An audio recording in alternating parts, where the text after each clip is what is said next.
Uh, yeah, this isn't going to be like any of my regular videos. This is more so a warning for nursing students and a commentary on healthcare and what happened to me.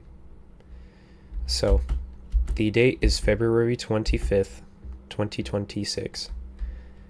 I go into my clinical, or not my clinical, my preceptorship clinical.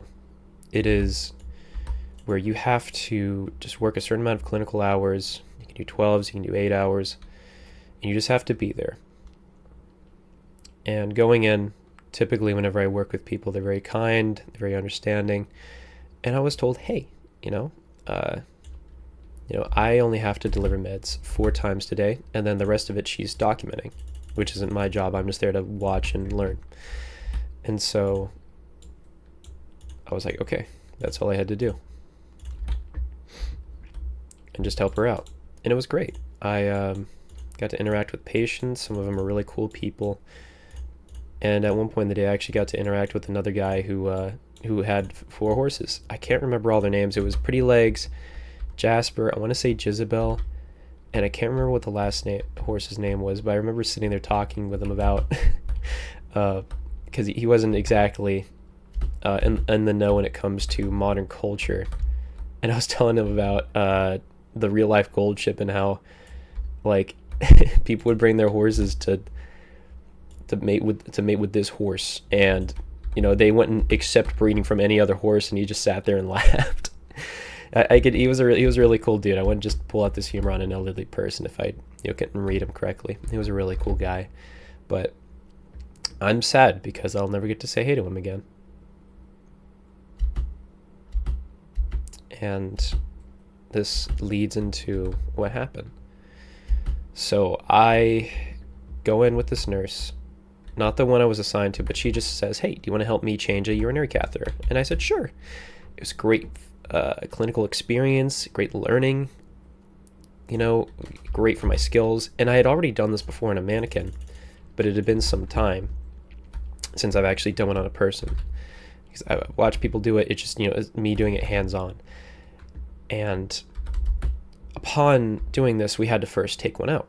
And I was confused because it wasn't, where the tubing was, it wasn't coming out of the, and again, I'm using this term medically, not to disgust, but to simply, formally, just be specific. The tubing didn't come out of the tip of the penis. And I was sitting there like, okay, I don't know where this thing is at. It's very weird. I was confused. But that's because I'd gone into this procedure without having been informed that the gentleman had hypospadias, where the actual exit point of urine does not come from the shaft or the top of the penis, but at a lower point. So somewhat, and I'm sorry this is gross, but this is just to emphasize my worry so you can hear it from my perspective and understand me, because I didn't get to talk because you read the title of the video. So she takes it, and she's like, so she takes it, and it takes out, and I'm like, oh, he's got hypospadias. All right. I was already nervous because this was different. I wasn't sure how it was. I had never been taught how to address a patient differently if they had hypospadias when compared to just a regular urinary catheter change. So I was already nervous. I was like, okay. And so I'm sitting, this nurse as well, I will say, she doesn't provide guidance. She simply watches you do something, and if you don't do it, you don't get to do it anymore. So it was cool to be hands-on, but it wasn't very helpful at all to my education. Nor did it make me feel comfortable working around her. And so I'm just going to get to the big issue. I'm sitting there just kind of like, I put on my gloves. I'm making sure that, okay, because when you're doing oh, wow, that's pretty. When you're doing a urinary catheterization, you are presented with a sterile kit. And the way these kits work in a hospital for those of you who don't know, you are not allowed to touch anything inside the kit without the sterile gloves on top. You open the top of the kit up with clean, gloved, washed hands, and everything. So that lid, so the bottom side of that lid is sterile. That cannot be touched at all. Once you open it up, if you touch that, it's contaminated. You must restart, because you could expose that patient to bacteria that could hurt him. So, I'm just kind of like, okay, I'm going back and forth between the patient and this, making sure like I'm clean, because I'm very, very, when it comes to people, especially in a medical profession, I am a perfectionist. I want to make sure I do it right, so that I'm not only, I like to do a good job, but it also protects the patient. That is just how I am. I don't want people to get hurt. I care deeply about human lives, which is another reason why I'm making this video, because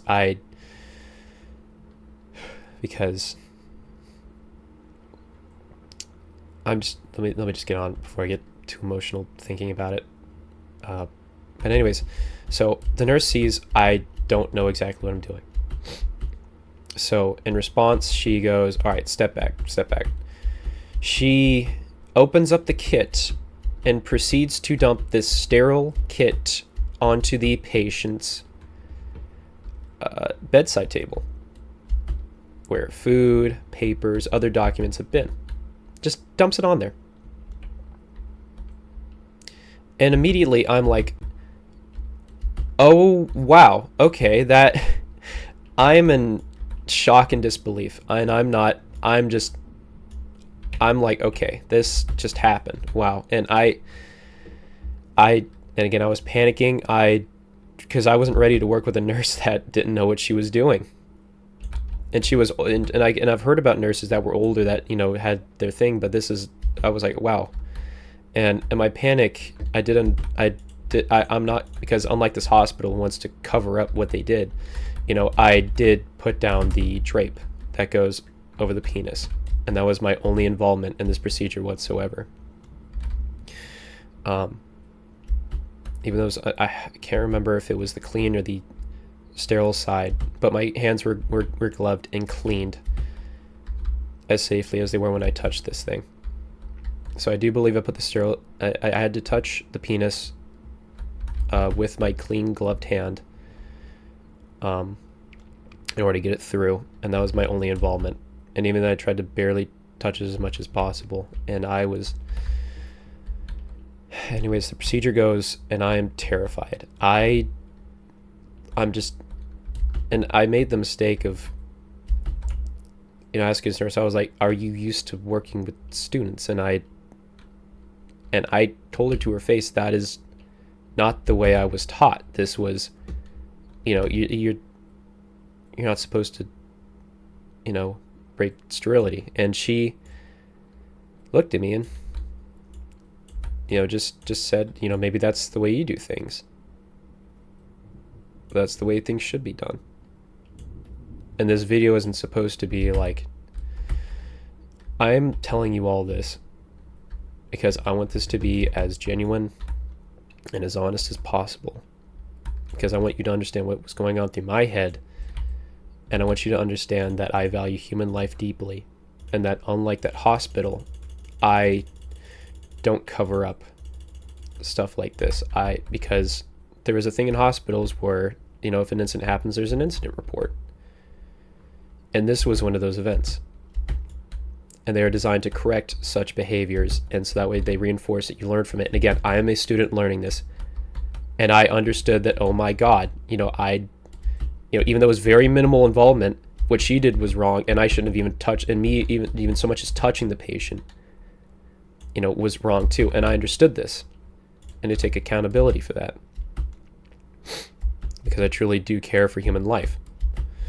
Anyways, I'm sitting there panicking. She goes to wash her hands after this, and I go out into the hallway. I rush, and I find the nurse that is in charge of me. And I'm like, hey, I need to lodge a formal complaint, because I don't want her to lose her job. I just didn't want to work with her. She scared me because of how unsafe she was. And so she said, okay, you need to go to the assistant director, the woman who got here. And I was like, okay. So I go in to this office. I'm very much shooken up. I'm shaking. and and there was two women in there, and the other woman I didn't realize was the director of nursing at this hospital. And I tell them very plainly, like, what happened. I said, I told them she dumped the kid on the table and it broke sterility and it made it unsafe. And these nurses, the director of nursing looked at me and said, okay, you don't have to work with her. And I told them, and I quote, I was uncomfortable around her in that she was unsafe. And she said, okay, you don't have to work with her. And so I go on about my day, and, and the nurse is cool. She signs my papers because there's literally nothing going on. Like, I ended up sitting there on my phone for, a good while, just waiting for further instruction, which never came, from any of the other nurses, because I was just, with her. And so I leave, I go home, I go into my college the next day, and I'm, one of my nursing instructors is like, hey, can you come here with us? And so they say that, okay, we got an email from the hospital. And I was like, yeah, because, I assume the hospital is a safe hospital, one that cares about human life. And I told them, yeah, she dumped the kid on the table and it was unsafe. And they were like, what? And we're sitting there talking, and it slowly kicks in that, like, I realized that they didn't document this incident,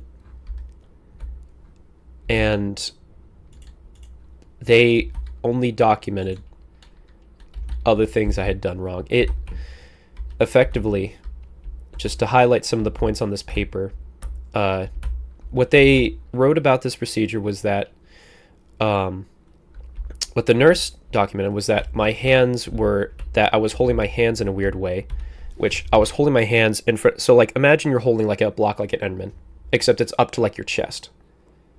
I was holding my hands like this to ensure that I knew exactly where my hands were at all times, so that way I did not break sterility when I was attempting to do this procedure the first time from memory, because the nurse was not helping me or guiding me. And, commented saying I was shaky. And I was, after the event, I told the nurse in charge of me what happened, and I was shaking. For 15 to 30 minutes, I was not okay. I was just trying to calm down because I recognized that what happened was wrong, and it was scary what happened to that patient, because that patient is, again, at risk of infection because she broke sterility.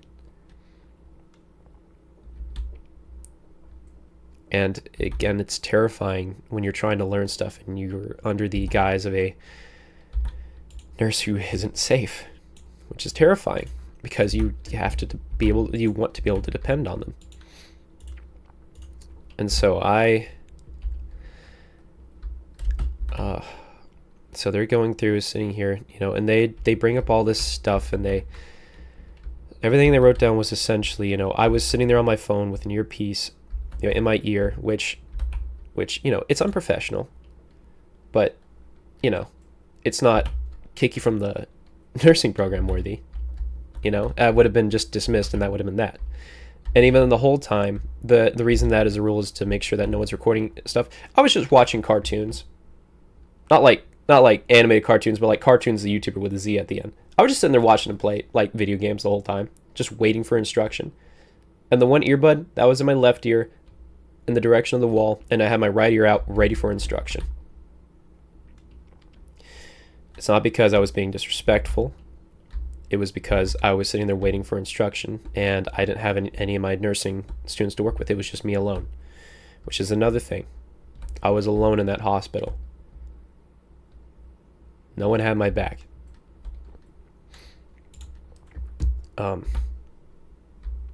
They commented on that. They even wrote a comment which wasn't included on my official documentation that the nurses disincluded, but they even included the part where I was sitting there talking about wanting to do YouTube, which doesn't exactly warrant being expelled from a facility. Kind of weird that they would include that, right? And then the actual incident that happened, that I told you about, the thing with the hands, all they said was that they came to my office And they described me as being like off the walls, like crazy. I was just nervous. I was shaky, but I wasn't crazy. They tried to describe me as someone who, I'm sorry I'm not doing much. I'm sitting here thinking, and I'm very focused on talking to you guys. They described me as someone who, just manic. Manic's the word. And it slowly kicked in, and every time I tell this story to people or friends, like after what happened, they all had the unanimous agreement that, yeah, they went on a witch hunt. Because in that documentation, they did not include this incident about why I left. They didn't say anything. And you know what they didn't even include the part where I said she was unsafe and I was uncomfortable. They only included that they only said that, they said, and I quote, that I refused to work with her. When I said I don't want to work with her. And that office, they misquoted me. But what's funny is they were more than happy to quote me when I was sitting there talking to my nurse. When I was sitting there going through the details to make sure that like I hadn't done anything to the patient, they quoted me when I said, I didn't do anything wrong. I did everything right. I didn't do anything wrong. They were more than happy to quote me there.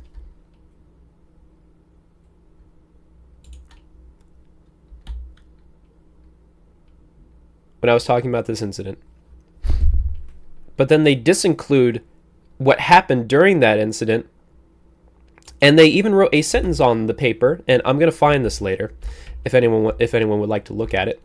And they said just a simple sentence saying, the nurse has 20 years experience. Oh my God, guys, she has 20 years of experience. Whippy. That is awesome. Isn't that great? Doesn't that make you feel so safe around her? Like no, she doesn't. She didn't go to a safety, she didn't practice this procedure recently. She isn't specialized in surgical safety. She doesn't do anything. No, she has 20 years of experience. Doesn't that fill you with confidence? Isn't that such a valid point to defend your nurse? She has 20 years of experience. And look, I'll admit, all right, unlike the hospital, I was on my phone for a while because another thing they wrote on there, they said she told me that I wasn't to do anything else besides pass meds like I was previously doing. I wasn't told this. She just said you didn't have to work with her.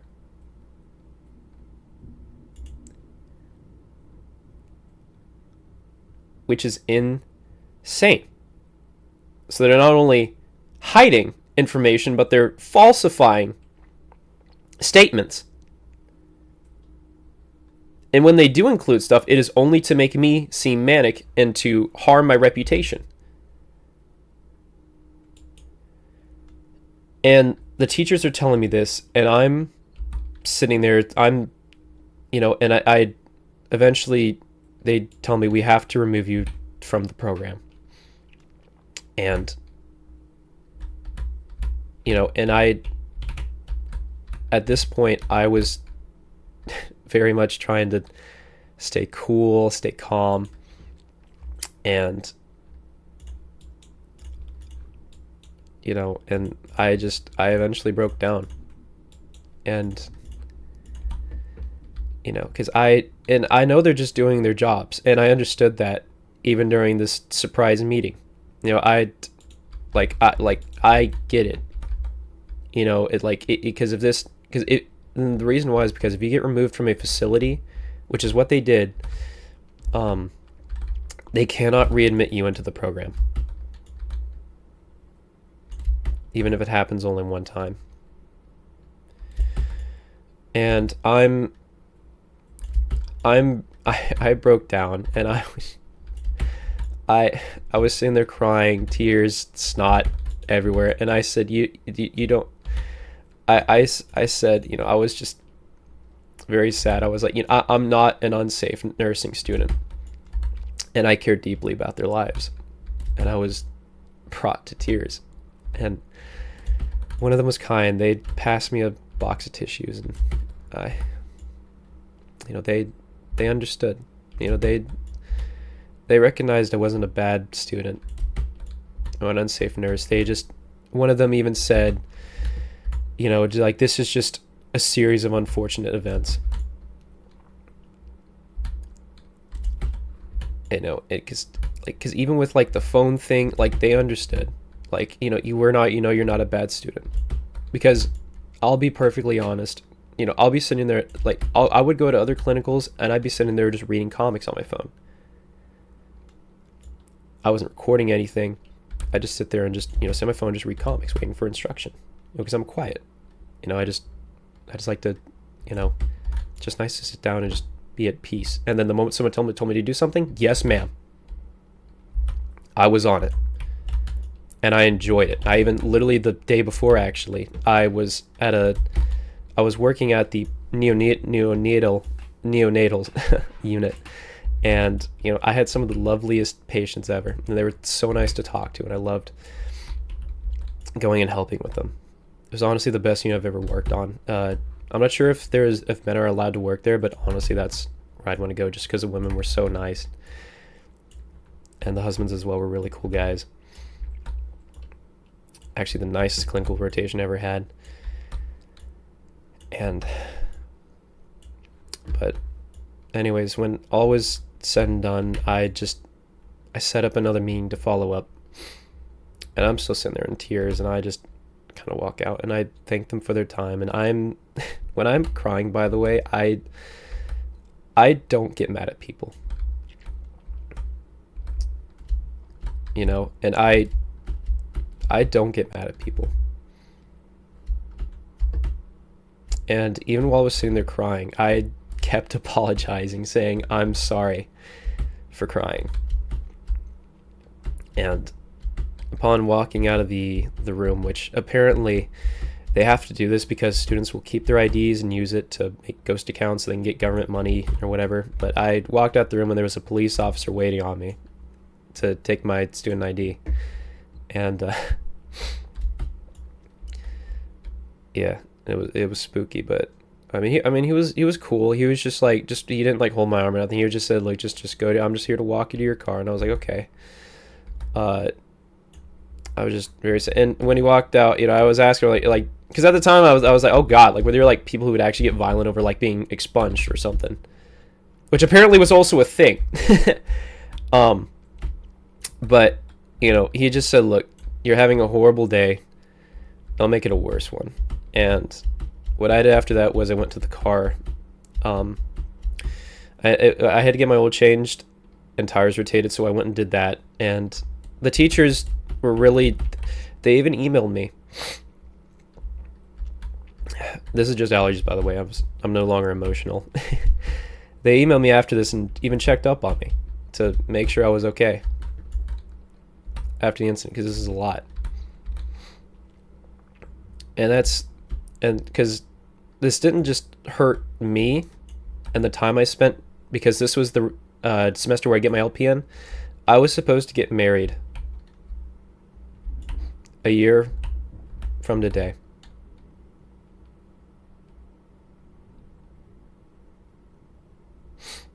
Yeah.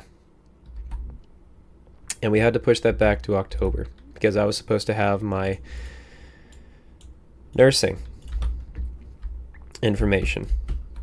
My nursing certification for LPN, so I could start a job and, be stable for my going to be wife. Yeah. And so anyways, we go in, and I'm like, yeah, and then I also left the facility 20 minutes early. That was the other thing I did. And then the other problem was because I went to the hospital, not my nurse, she could have maybe smoothed it out, but because I went to the hospital, just wrong person. But again, you trust the hospital to want to keep things safe. At least, so I thought, And, I sit there and I talk with the director of nursing at my school, and she understood. Because even one of the teachers working there had a daughter, and they were just telling me about how even after the incident, they were like, don't do nursing anymore. And I'm still trying for nursing, believe it or not. I have applied to 3 other programs, and I have even sent in letters of good standing from my professors. They were very supportive. They're very good people. They just, they had to do their jobs, and they had a job to do, and I understood. They sat there and talked, and I guess, they're not used to students being, relatively calm and non-angry at them. Because again, I don't like being mad at people. And maybe, that was another thing about the hospital. I'm very tall. I'm 6'4" and I'm a man. And I was sitting there with my dad, and he said, maybe because, you're like a tall, imposing figure, and you pointed something out, they were scared of me because I wasn't afraid to point it out. And my mom even discovered, when she was looking into this legally, that the hospital had multiple lawsuits against them already for unsafe practice. So maybe it's a good thing I'm no longer working at that hospital, and hey, if you're part of the NHA or a national nursing board, and you're part of the nursing compact that's on the right side of the United States in that cluster, Midwest bottom right, and you'd like to take action against this hospital after, it's not a hospital, it's an assisted living facility. If you'd like to reach out to me and, do something about this incident, then I would love to talk to you. Because, that guy's still probably getting catheterization done in unsafe circumstances. But yeah, and that's, I guess now I talked about that, moving forward, I guess that's why I've also been more active on YouTube lately. And it's been, and of course I don't have my I haven't posted any shorts in a while, but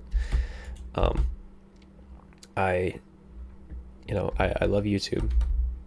And as I said, I mentioned I wanted to do YouTube someday.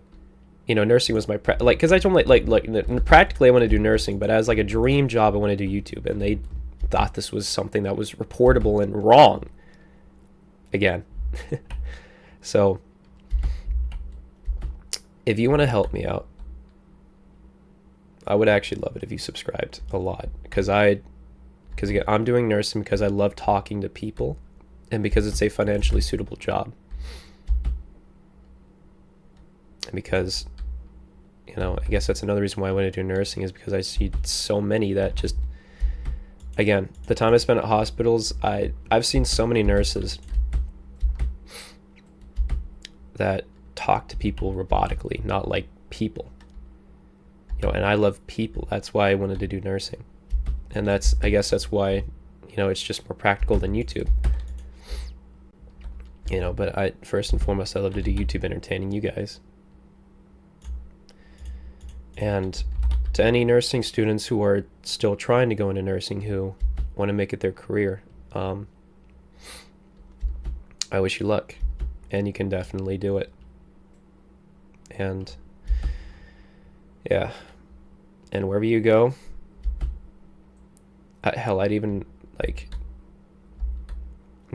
even recommend keeping your own little documentation sheet just to protect yourself in case you see a nurse doing something wrong. And don't say anything to the hospital, because they're going to throw you under the bus like they did me. They're only out to protect themselves. They don't care about you as the student. Because that's another thing. On the documentation where they included I was on the phone, I sat there with the other two nurses, and they were also on their phones. But obviously that's not going to be included. And I also forgot to mention, I'm sorry about this, but I forgot to mention it, but yeah, when I got kicked from the nursing program, it was the next day. They wasted no time at all removing me from their facility.